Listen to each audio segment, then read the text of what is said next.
Hey guys, Killer Whale here. Today I got another game from Asylum, except this one I gotta explain the background of this to you. Now, during this, I was playing with three of my friends who don't play Arena that often. I think two of them were around 50% Onyx, and one of them had never played Arena before, and we matched a team with three 1% Onyx players and someone else who was like 4% or something like that. And this was the second game in a row where we had played this team. The first time we played them, it was on Asylum, exact same map as this game, and they destroyed us completely. They were jetpacking all over Ring, we didn't have a chance. So this game we decided to try out a totally different strategy. So we decided, alright, they want a jetpack, we'll totally cancel out the jetpacks by holding our own base. Which, under normal circumstances, is a terrible strategy. Awful. That will not work against most teams, but since the team we were playing right now was almost entirely like jetpack based, every strategy they had on every map was jetpack. So we decided, alright, let's hold our own base and see how useful the jetpack is when they're all, flying around far away from us instead of near us. So that's what we tried to do. At the beginning, we got it off to a 3-3 lead and we just backed up. We wanted to see what would happen. Fair warning to everybody watching, this game is pretty slow, as you would expect, but I put it up here just because I find it funny as hell that we even won this, first of all, and I love beating teams who I shouldn't beat with what's going on just because of unique strategies, which in this case, it's not really a strategy, it's more of play like a bitch the whole time, but still, it's amusing to watch, in my opinion anyway.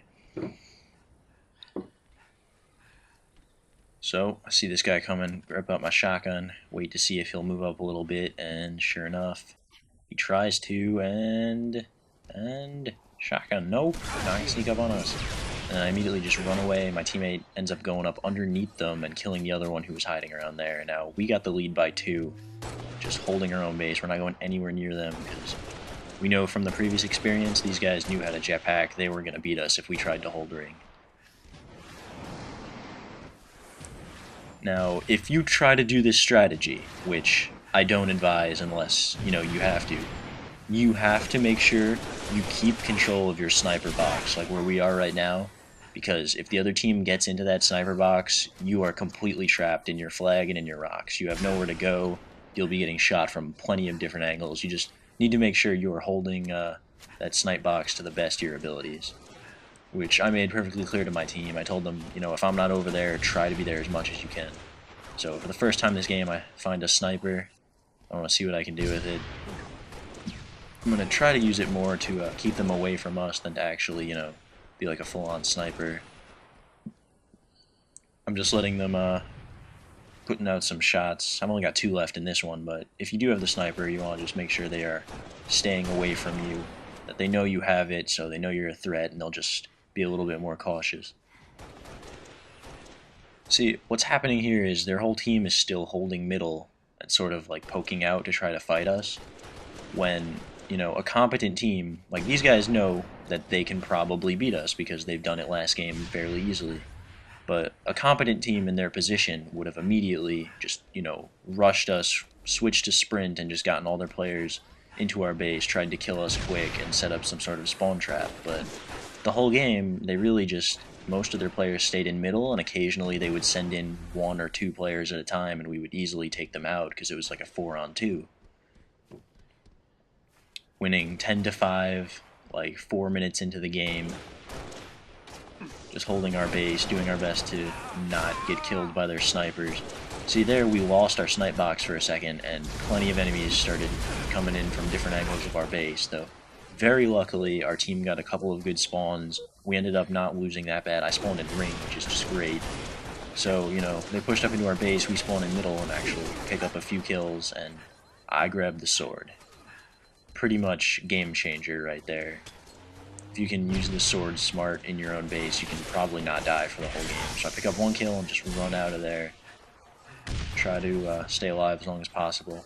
And now our team has moved up a little bit. Like, instead of us being in our base with them shooting at us, we've managed to move up a little bit towards Ring, which I don't know if it's the best idea in this situation, but it makes it so they're back a little bit. Now we're the ones shooting at them, keeping them from popping out. So I run to ring, pick up another sword kill, decide to get out of there instead of going for a second one, and I run back to where I was by the jump up on our side of the map. I know this jump up is a very popular spot for enemies to at least walk by when they come to our side. They're either going to come from somewhere near here where I can sword them, or they're going to go over to our snipe. So I just decided to hold this spot with sword and see if they would make the mistake of walking by. I see 3 in ring, and again, they don't really seem to want to make a push to our side for some reason. I don't really understand why, because, like I said before, it would be the only way they could make up their lead. But instead, they're using their sniper, and they've got guys in ring just not coming towards us. So I'm just trying to keep my sword down here, checking my radar to make sure they're not trying to sneak up on me. Now I see an enemy on my radar, which I thought was right there, so I ran in and accidentally gave away my location, which, not good. I see a sniper on their snipe spawn, so I don't go by the jump up anymore. And our team is holding the main choke points where enemies are going to want to come through if they're going to have to get to our side. I had my DMR out looking at another enemy when that guy poked out. Unfortunately, I lost sword, but my teammates got some grenades over there and made it so the enemies couldn't come out and take the sword from us.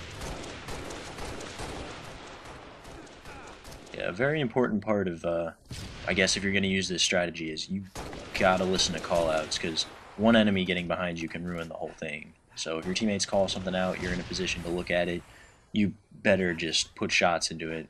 You want to make sure none of the enemies can get anywhere productive.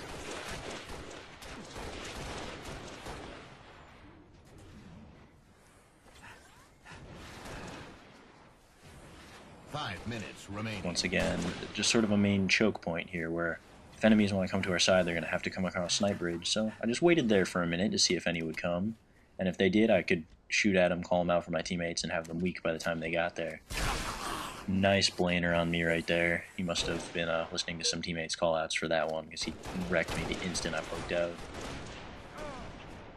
And their sniper starts picking up a few kills, and once a few of us are down, they move to the sniper bridge, but not all the way into the hut, and then made the mistake of backing up.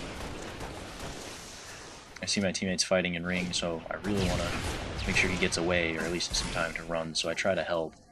I didn't really like what my team was doing here, everyone moving up into the rocks, because the rocks on the side of your base on Asylum is generally not that good of a position to hold. It's just, it's on lower ground, it attracts grenades, but that's where my team wanted to really stay. And we've got a teammate over on my carbine, which once again, not an amazing spot because enemies from ring can shoot him and there's no other angles that we can help him from. I called that out and Mrs. Game & Watch cleaned that up perfectly, listening to my callouts. Another one tries to make it to our snipe box. He grabs our snipe and tries to run for it, but luckily I get him. Still up by 2. Solid amount of time left, another 3.5 minutes. And I don't know why I'm here, but I make my way into ring, and it ends up almost killing me, but I get away with it.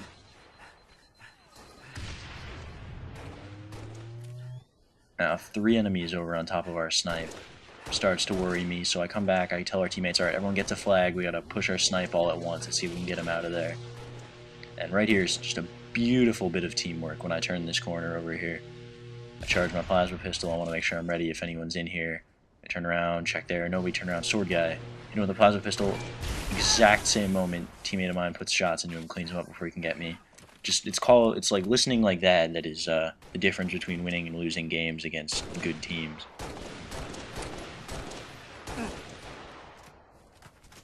And if you use this strategy, you want to make sure you're not all hiding on your flag ramps or just crouching in your sniper. You need to constantly at least be poking out to put shots to let the enemies know, I've got to keep a distance or I'm probably going to get killed on my way over there. So you figure out the main directions that they'll be making their way over from, and you want to just poke out just enough to shoot them if they start coming that way. You don't want to give them like a free run into your base and just hide in there, because that would be even dumber idea than what we're trying to do.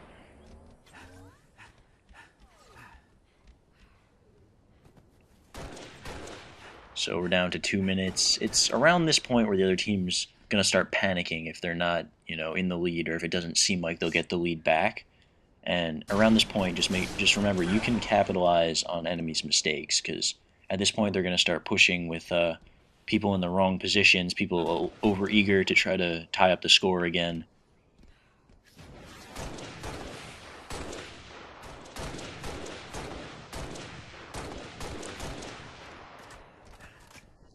Just staying back. We've switched from holding our flag and our rocks, which was the worst idea, and I managed to talk everyone to moving over to holding our sniper and our shotgun ramp, which is the places you should be. At most, you should have one player in your rocks if you decide to use the form of this strategy. Another excellent cleanup by my teammates here. Without the cleanups they've been doing, we definitely wouldn't have won this one. But right there, Process manages to run over. He was timing our sniper, and he got away with it. So now we got to be much more careful about what we do. Because their team has 2 snipers, there's 50 seconds left, and we're up by 2. So we got to make sure we don't get sniped. They make a push into our base, like I said, getting desperate. They had 2 snipers, and instead of seeing if the snipers could pick up any kills, they just sent the other 2 players into our base, and we killed both of them. 40 seconds left, we're up by 3, and now here's where the serious panicking starts. The other team's just going to be running into our base. We pick up 1 kill, still up by 3, 30 seconds left. I see where the sniper is. Another enemy comes in, we team shoot him. He gets killed, up by 3 still. Oh, up by 2 now. They're getting the lead a little bit closer. Pick up 1 sword kill on enemies who are getting just over-aggressive, trying not to lose. Another one comes in the same spot. Even though he knew he had sword there, he was just, he's like, oh, gotta get these kills before game's over. And last enemy comes in. Run away from him. We're up 4 with 2 seconds left. We got it. Yep. Alright, guys. I hope you liked the game. It wasn't a serious, strategy thing. It was just something funny. Alright, see you next time.